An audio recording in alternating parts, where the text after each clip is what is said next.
Hello and welcome to the final countdown, a special show in the lead up to the exit polls and the final verdict of the 2024 general elections. We'll be going through key states and regions that will decide on who will rule from Raisina Hills. If Uttar Pradesh was a country, then it would have been the world's fifth most populous nation. 9 out of 14 Indian prime ministers have been elected from Uttar Pradesh, and the state sends the maximum number of members of parliament to the Lok Sabha, 80 MPs. No wonder the route to the national capital, Delhi, is through Uttar Pradesh. Now, UP is a BJP bastion. The party won 71 seats here in 2014 and 62 seats in 2019. And for this very reason, the INDI Alliance needs to revive itself in this crucial poll battleground for any chance to challenge the might of the BJP. The question we are asking today is, can the INDI Alliance make a dent in Uttar Pradesh? Before a deep dive into our main topic, let's take a quick look at the Uttar Pradesh battleground.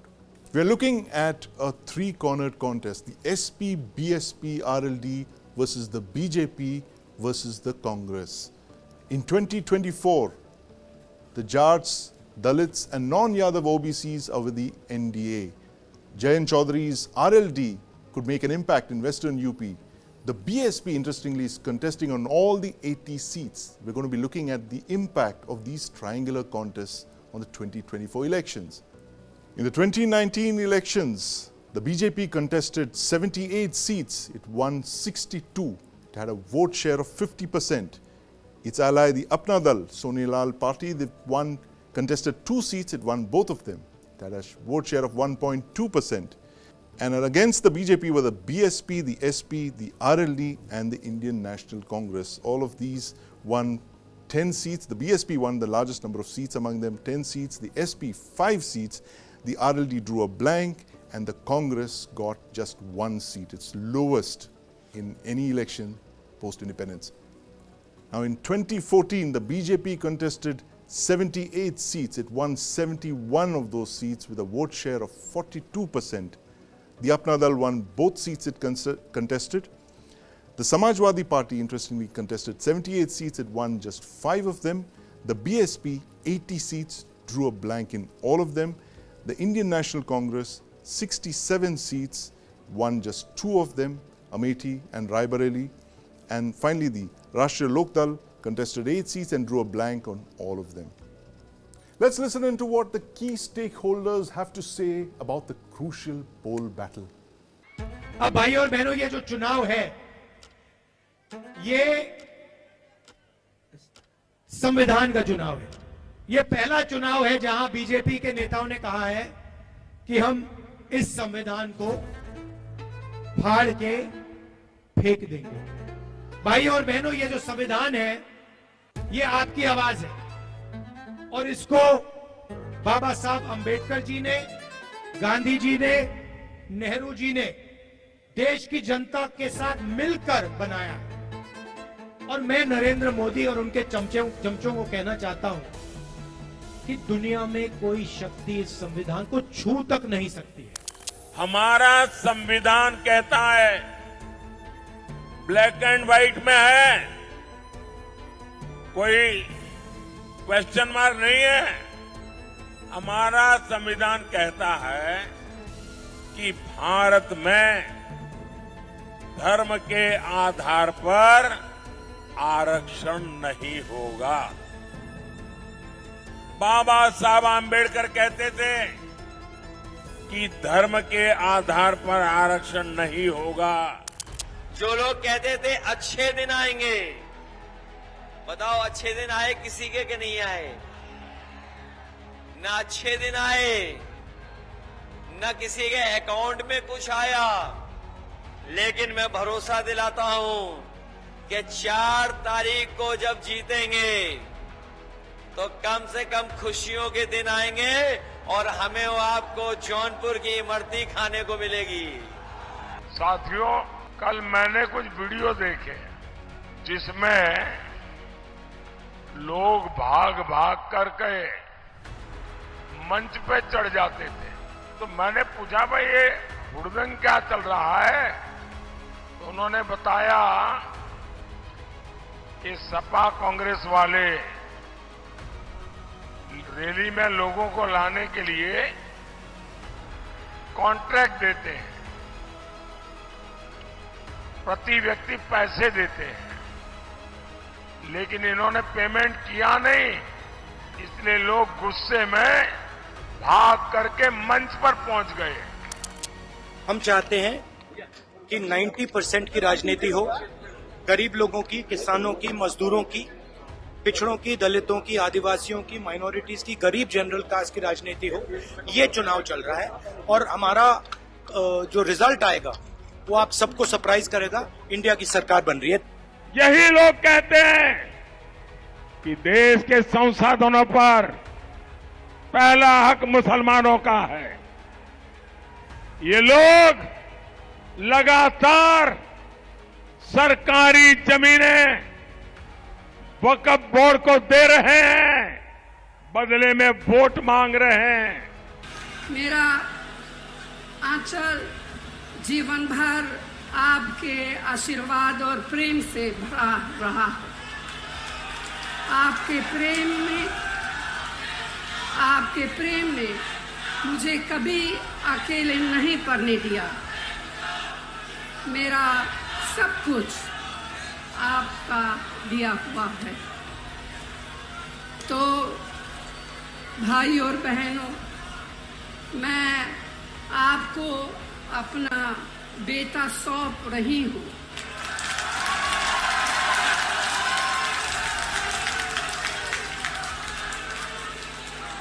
अपना बेटा सौंप रही हूँ, जैसे आपने मुझे अपना माना, वैसे ही राहुल को अपना मान कर रखना है। ये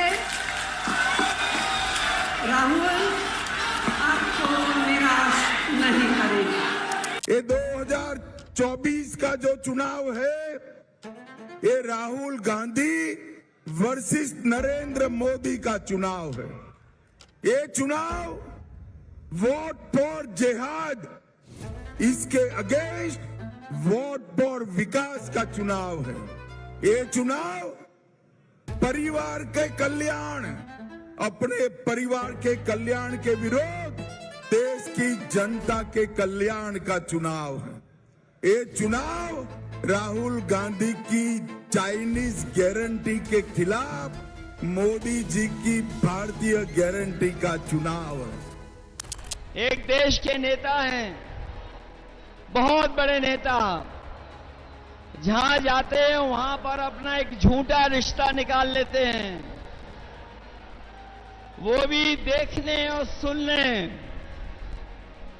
कि राहुल गांधी जी का सच्चा रिश्ता रायबरेली से है।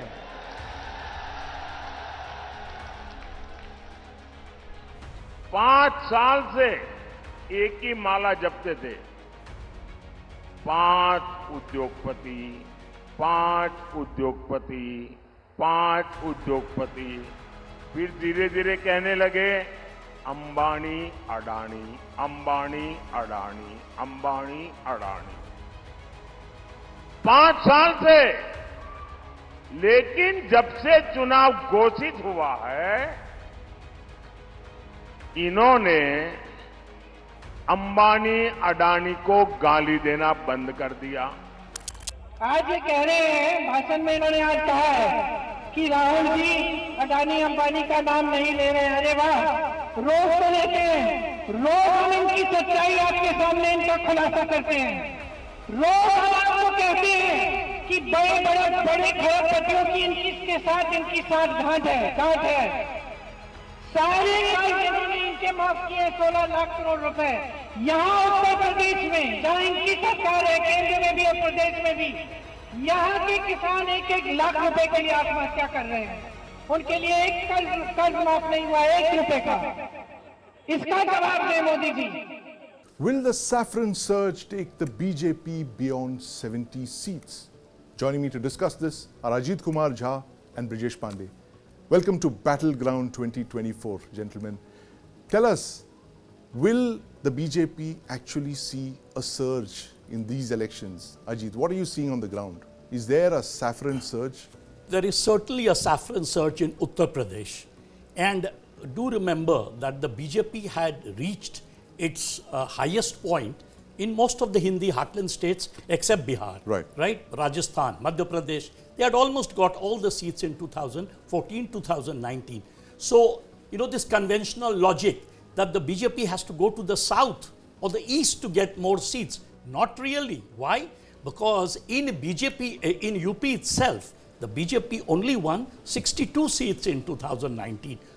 Two won by its ally, 64. So the BJP can actually gain 16 seats in Uttar Pradesh alone if they make a serious dent there. And that's why right now as we are speaking, both Amit Shah and Rajnath Singh are and the party president are campaigning in Varanasi, in eastern UP in a massive way, which are going to polls for the final phase. Absolutely. So I think BJP should make a serious effort to get 80 seats, much more than 70. The reason being, there is no alliance between the SP and the BSP. Yes.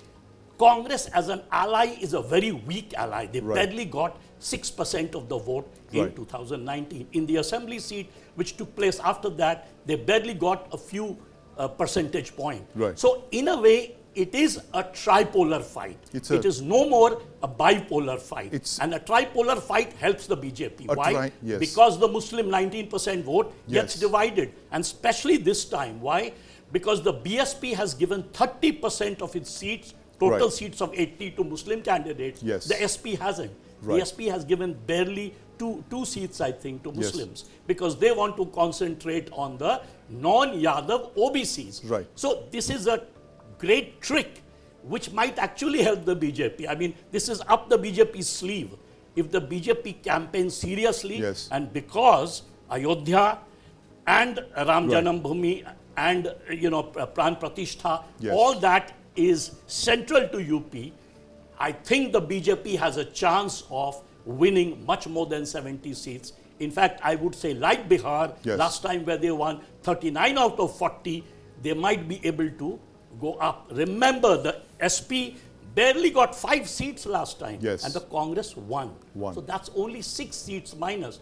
And the BSP, whenever the BSP goes into an alliance, it gets seats. Like 2019, it was an alliance with the SP. But in 2014, it got a fairly good percentage of vote. I'll bring Brijesh in on this. Brijesh, do you see a wave? Do you see the BJP having maxed out at 70 plus, or do you see possibility of them going up to 80 as Ajit suggests? Well, Sandeep, if you would ask me this question on 23rd of January or 25th of January or the first week of February, I would have completely agreed and said that yes, they are going to win all 80 because, based on my conversation there, I'm from Uttar Pradesh. There was even the, people in opposition parties and all in a candid moment, they would say, we don't see any chance there. But I think, a lot has shifted. A lot of water has flowed down the Saryu since January. From month of February onwards, I think by the end of February till as we are speaking right now, I think a lot has changed. The seats which were never in contention, which were never in fight, has suddenly opened up. I'll give you an example because, 6th phase has just ended and voting into 7th phase is going to happen. Seats like Pratapgarh, seats like Kaushambi, they were earlier given a done deal as far as the BJP is concerned. Now with Raja Bhaiya not playing ball with the BJP, the anger in Rajput community, and also a misnomer, I would say that this time Muslim votes have been fragmented and divided. Sandeep, mark my word, nobody's God, so it predict to 100% accuracy. Muslim votes this time has not at all bifurcated. One of the biggest worry for the Samajwadi Party was that post 2022, there was the Muslim community were very vocal about one thing, that was you take our votes, we vote you en masse, and you don't stand up to represent or you look after our interest and all. So many thought that there will be a split division or a sizable section of Muslim vote would sit at their home. This time this is not happening. The SP Congress combined is getting a vast majority. I would hesitate to say more than 85%. Hold that, because we're going to come back to the Muslim vote. It's a very important aspect in Uttar Pradesh. But let's just look at some other factors that are going to worry the BJP a lot. The point number 2, which is the low margin seats, possibly high yield for the Congress and the SP combined. Our analysis shows that there were around 16 low-margin seats in 2019. Now, these seats will be worth their weight in gold in 2024 for the SP Congress combined. Let's just look at them. These low-margin seats, low margin being defined as a victory margin of less than 5%, these are those seats. You know, the percentage difference for the winners reflects the barest of margins, and this should be the focus area as the BJP managed to wrest 14 out of 16 seats. In 7 seats, the Congress got more votes than the victory margin, which means that if it was a two-way fight, the alliance could have won 7 more seats than it did. Ajit, I want to come to you. Closely contested seats where victory margins in as low as a few hundred votes, going up to about 40, 50,000 seats. And this is at the height of the Balakot attack, when you had a wave in favor of the BJP, and the BJP won by such narrow margins. Would these seats be a cause for concern for the party? Not at all, Sandeep. None of these marginal seats will matter this time. Why?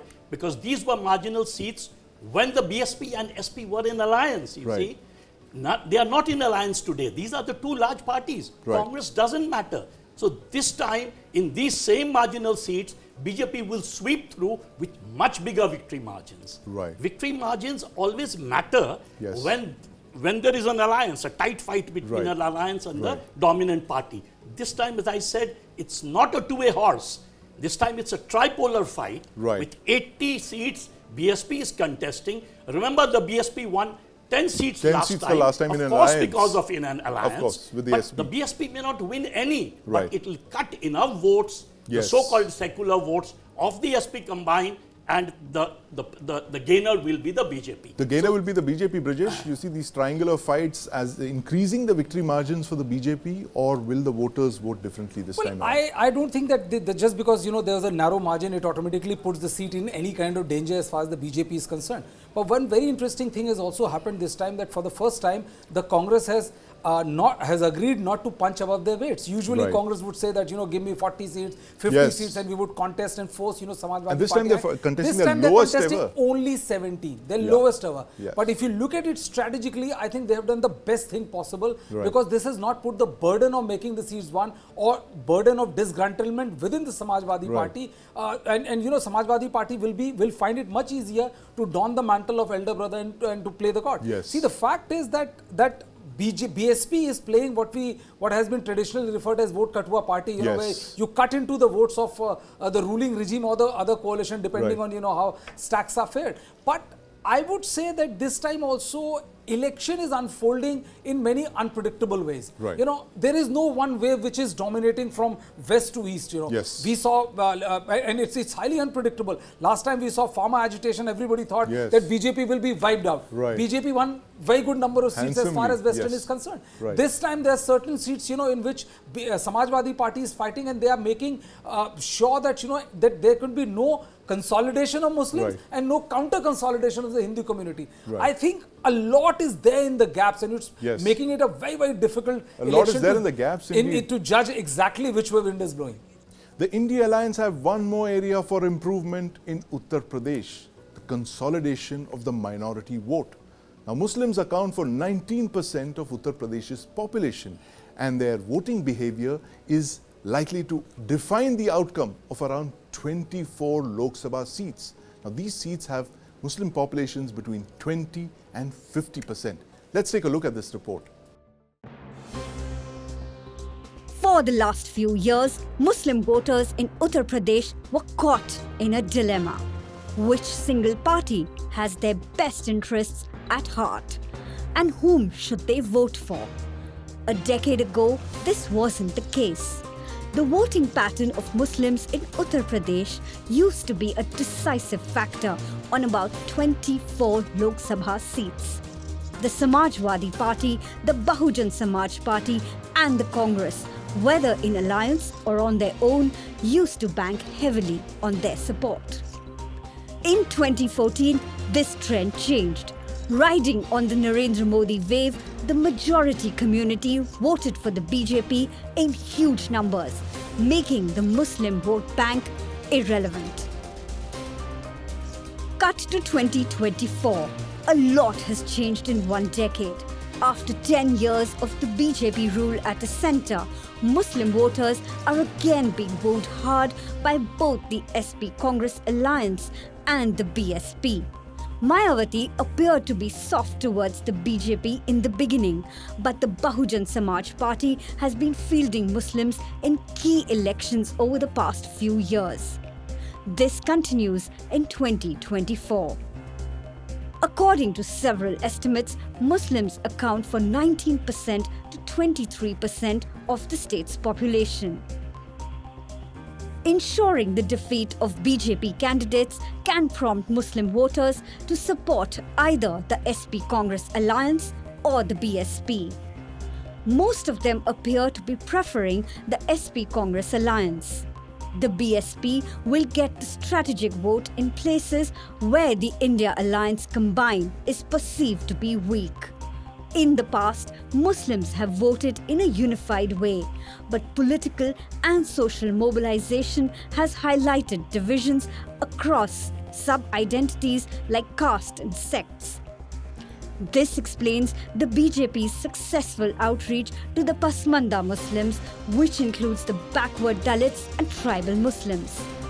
Muslims could play a crucial role in more than 25 seats in Uttar Pradesh.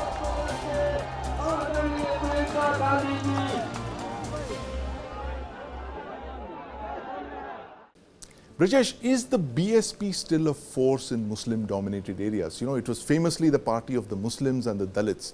In 2024, is that still the case? Well, if you look at the politics of the last 15, 17 years, BSP has been on a steady decline. Right. 2019 was an aberration given the fact that they fought election along with Samajwadi Party and it helped them get 10 seats rather than it helping Samajwadi Party. See, what is happening, Sandeep, is that just because, a particular community is 30% or 35% or 40%, it doesn't become a guarantee that you will win that particular seat. Right. Because of a thing called, which the BJP have mastered is a consolidation versus counter-consolidation. And the BJP has won many such seats in which Muslims were a sizable population.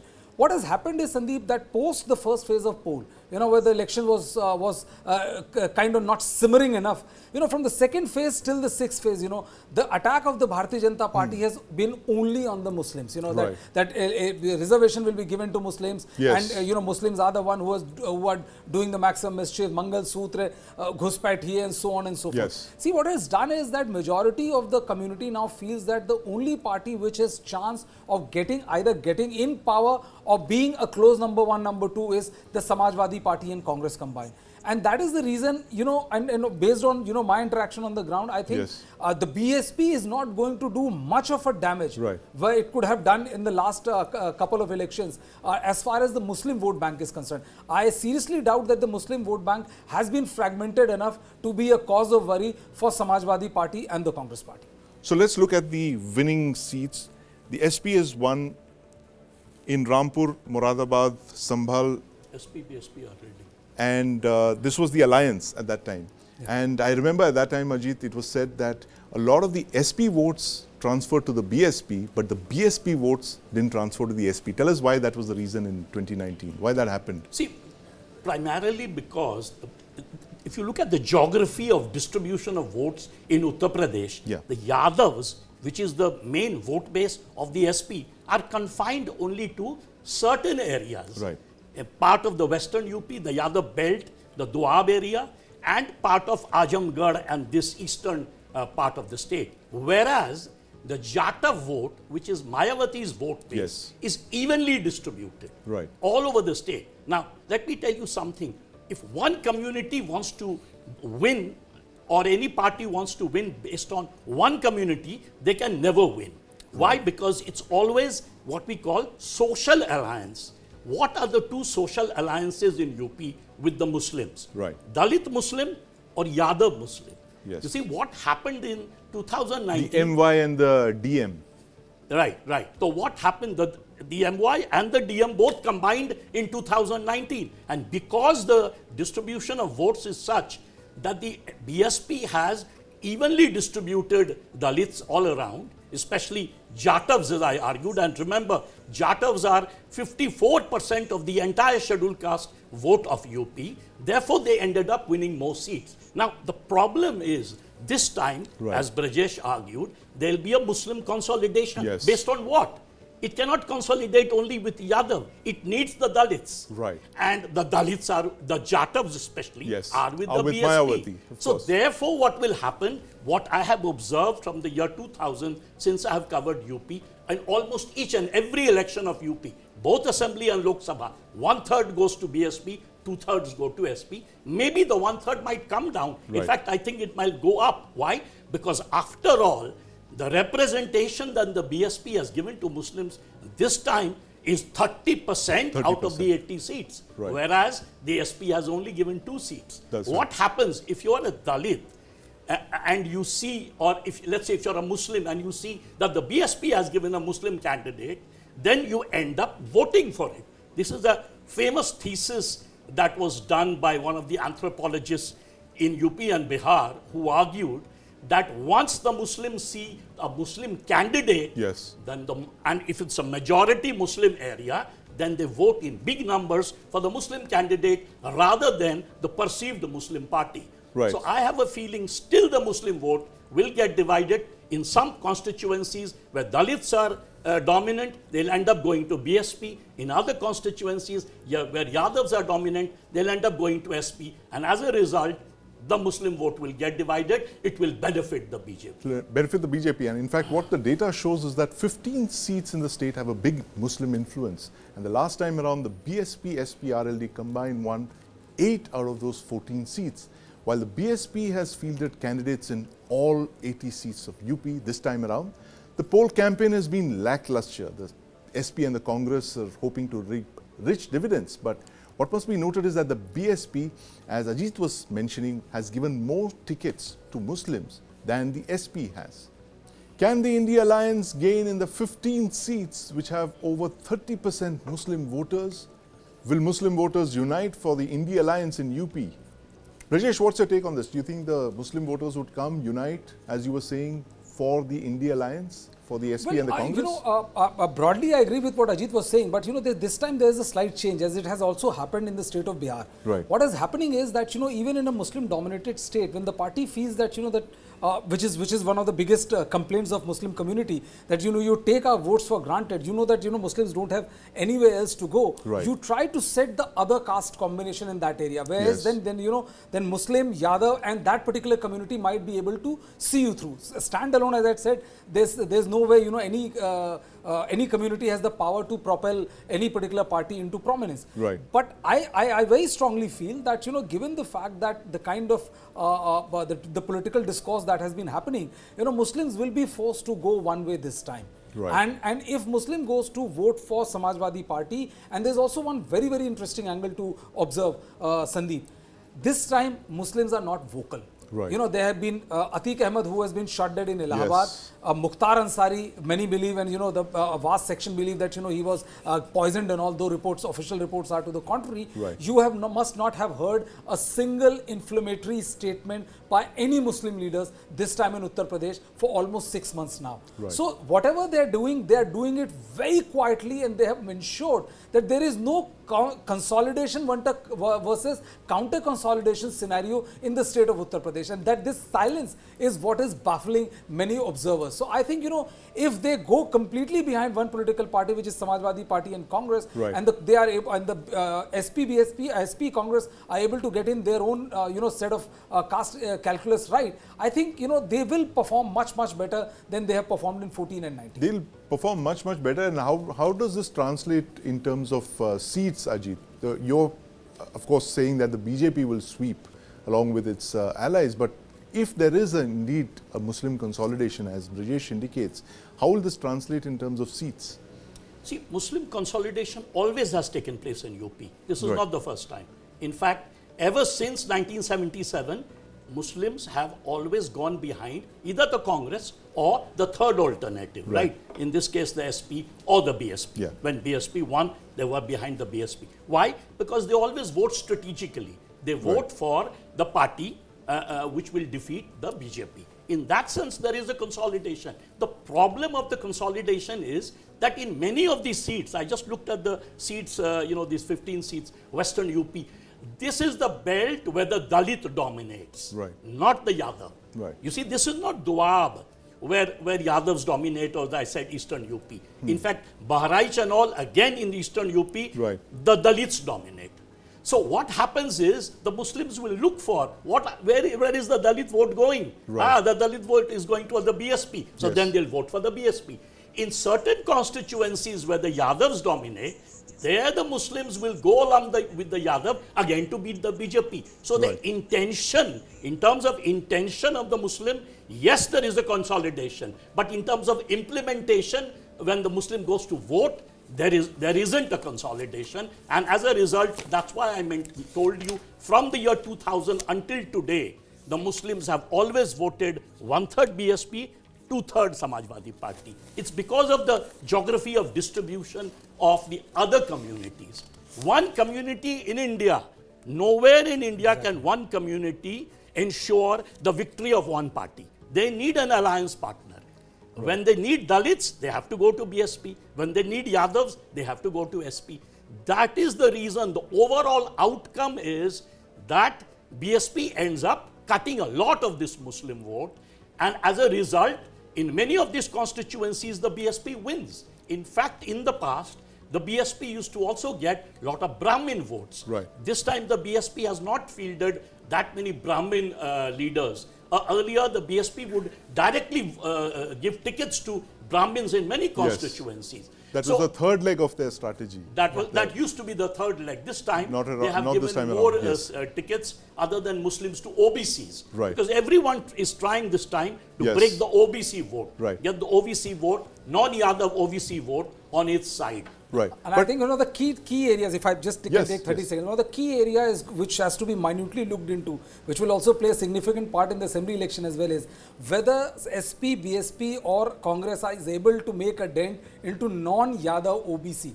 This is what Tejasvi is doing there. He's not playing to the gallery and giving tickets only to the Yadavs or to the Muslim. In fact, he must have given the least number of Muslim tickets possible, because they know that Yadav Muslims somehow they don't have anywhere else to go. But it's the other community which we have. That they're trying to prioritize. If they're able to make a dent into what the BJP has very carefully calibrated and made this Yadav minus OBC as their solid vote bank, if they're able to make a dent into the Kurmi vote bank, then I think it's going to be a fascinating election. Not only this, but elections to come from. Absolutely. Every the election voter this time, as Brijesh also agreed with me, is actually the OBC vote. Is the OBC vote. Non-Yadav OBC voters. Non-Yadav OBC vote. But, while we are on the topic, Brijesh, tell us, since you have your ear to the ground, what are the top issues that are being discussed about in UP?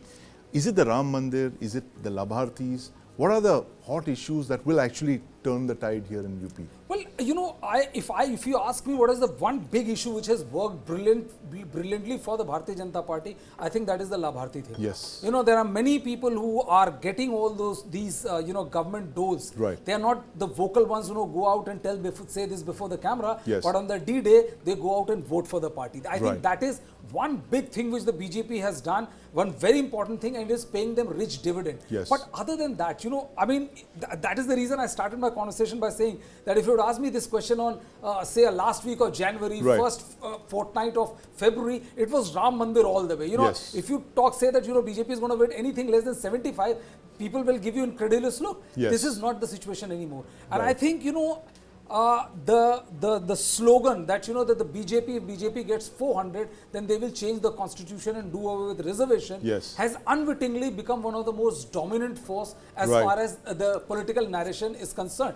And the reason why it has also become is not because the opposition party, which is the Congress and Samajwadi Party, which is saying this. It is because many BJP leaders have said, a member of parliament said that the reason why we want is that we can change the constitution. They meant it other, but the kind of spin which has been given by the SP and the Congress party, it is creating problem for the BJP. Of course, and those leaders didn't get tickets this time around. No, but many are still saying, see, the problem is, and the third thing is that the completely avoidable controversy related to the Rajput community. Yes. Though BJP has swung into action and by the 5th phase, they have been able to salvage this, but it was something which is completely avoidable if your targets are so lofty. It was a unnecessary bad self-goal by the BJP. Unnecessary bad self-goal. And, talking about issues, Ajit Kumar Jha, the Ram Mandir in January, as Brijesh was mentioning, that was a high point for the BJP, that it finally, did the Pran Pratishtha of the Ram Mandir.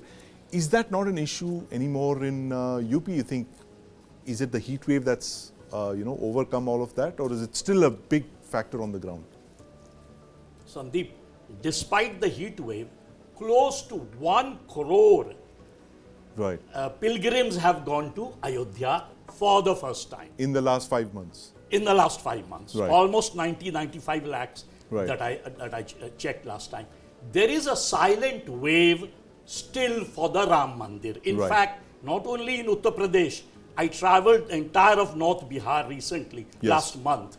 You know that Mithila painting, which comes from the land of Sita. Pradhan Mantri Modi for the first time went and spoke in Darbhanga, in several areas of Mithilanchal and Simanchal about that. This is Ramji's Sasural. And they have combined it to, he has revamped the Ayodhya agenda. But let me tell you something. See, the BJP always had 4 types of voters. Of course, they have lots of voters, but if you do a typical morphology of it, one is the Hindutva voter, one is the nationalist voter, one is, as Brijesh pointed out, the Labharti voter, and 4 is the floating voter, which votes for BJP when they realize BJP jeet rahi hai, baki to udhar kuch nahi hai, Tina factor. So they also vote for the BJP.